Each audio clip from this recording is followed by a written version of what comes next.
Everyone, welcome to my channel. तो आज मैं आपको एक्सप्लेन करने वाली हूँ अंग मुत्यानंग सेक्शन ई का एपिसोड 5 हिंदी में। तो बिना देर किए अब शुरू करते हैं। तो पहले सीन में जेजे अपने कमरे में लेटी हुई थी और सोच रही थी क्या कीफर सही में मुझसे प्यार करता है या फिर मुझे बेवकूफ बना रहा है जैसा कि एरिस ने कहा। फिर वो थोड़ी कंफ्यूज हो जाती है कि कीफर के ऊपर मुझे ट्रस्ट करना चाहिए कि नहीं। फिर वो सोचती है नहीं, कीफर मुझे धोखा नहीं दे सकता है। और फिर वो कीफर को मैसेज करके बताती है कि एरिस को हमारे रिलेशनशिप के बारे में पता है।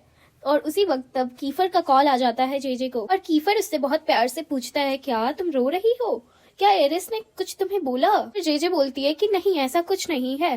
फिर कीफर बोलता है मैं तुम्हारे लिए किसी से भी फाइट कर सकता हूँ, चाहे वो एरिस हो या एंजेलो, मैं तुम्हारे साथ हूँ जेजे, और मैं तुम्हारे लिए किसी से भी लड़ सकता हूँ। मुझे एंजेलो के अलावा भी या एरिस के अलावा भी किसी से लड़ना पड़े अपने प्यार को प्रूव करने के लिए तो मैं जरूर लड़ूंगा, मैं उससे फेस टू फेस मुकाबला करूंगा। ये सुनकर जेजे का मन थोड़ा शांत होता है और वो थैंक यू बोलती है कीफर को, बोलता है कि तुम्हें और कुछ भी कहना चाहिए था। और फिर कीफर कहता है I love you JJ to infinity and beyond. JJ इस बार खुश नहीं होती है और वो बोलती है उसे कि क्या तुम इस लाइन को चेंज कर सकते हो। फिर कीफर बोलता है ठीक है, आई लव यू जे, जब तक साइंटिस्ट इस यूनिवर्स का एंड नहीं ढूंढ लेते तब तक। तो जेजे खुश हो जाती है और स्माइल करती है। आई लव यू कीफर वो कहने ही वाली रहती, लेकिन तभी सीएन उठ जाता है और बोलता है कि जेजे मुझे पता है मैं हैंडसम हूँ, लेकिन कीफर को ये बात बताने की क्या जरूरत है, मुझे पता है कि तुम मुझे लाइक करती हो। तो उसी वक्त जेजे उसे मारने लगती है। बाद सीएन ड्रामा करते हुए कहता है कि मेरी मॉम ने बोला है कि घर रेडी है, मैं कल चला जाऊंगा। कल जेजे थोड़ी सैड हो जाती है और बोलती है कि क्या तुम मुझे इनवाइट करोगे। तो सीएन फिर मजाक में बोलता है हाँ श्योर, वैसे भी तो के लिए अप्लाई करने वाली हो। तो फिर से वो मारने लगती है सीएन को। फिर सीएन बोलता है कि जब तुम आओगी मेरे घर तो मैं तुम्हारे सारे काम करूंगा। उसके बाद दोनों सो जाते हैं। नेक्स्ट डे जब जेजे स्कूल जा रही रहती है तब एरिस अचानक से आकर उसे टॉन्ट मारते हुए बोलता है कि तुम बहुत ही सुंदर लग रही हो, क्योंकि यूरी के साथ तुम्हारी एंगेजमेंट हुई है। और कीफर पास है ये कहकर वो चला जाता है वहां से। तो फिर जेजे डिसाइड करती है कि मुझे यूरी को अब सब कुछ सच बता देना चाहिए। लेकिन जब जेजे स्कूल पहुंचती है तब यूरी उसे मैसेज करके बोलता है अपना ख्याल रखना तुम, मुझे फीवर हो गया, मैं स्कूल नहीं आऊंगा। तो जेजे का मूड बिल्कुल खराब हो जाता है। तभी कीफर पीछे से आता है, पूछता है क्या हुआ, लेकिन जेजे पहले मना कर देती है। बाद में वो उसे सारी बात बताती है कि वो अब यूरी को चीट नहीं करना चाहती है।